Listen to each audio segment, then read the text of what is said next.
ऋतुराज मधुबनी। माँ वैष्णवी फिल्म्स की प्रस्तुति।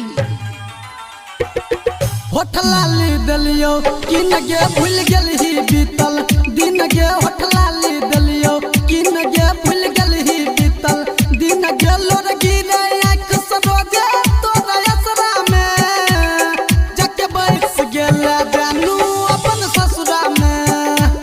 जाके बैस गेल जानू अपन ससुरा में। DJ good Madhubani, DJ good Madhubani,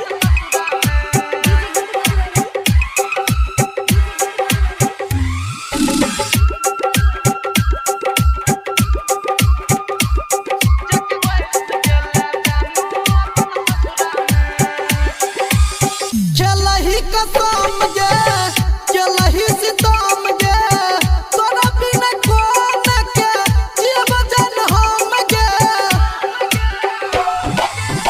चलही कसम गे चलही सितम गे तोरा बिना कोन के जीव जन हम गे। छोड़ देलही हमर साथ गे धैलही पियबा के हाथ गे। छोड़ देलही हमर साथ गे धैलही पियबा के हाथ गे। याद आबो हमरा सुतल तोहर अचरा में जाके बैस गेल जानू अपन ससुरा में। जाके बैस गेल जानू अपन ससुरा में। DJ good Madhubani, DJ good Madhubani, DJ good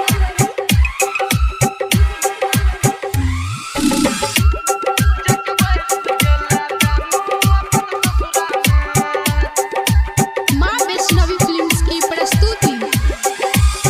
गेलही जखन छोड़ के रिश्ता नाता तोड़ के रहबे कतेक दिन पियबे के उगैर के। गेलही जखन छोड़ के रिश्ता नाता तोड़ के रहबे कतेक दिन पियबे के उगैर के। संजीत के बुझले आन गे बन गेलही तू बई मान गे। संजीत के बुझले आन गे बन गेलही तू बई मान गे। गिनती देलही हमार पूरा कचरा में जान जिया पर तो तोरे हमारा आसरा में।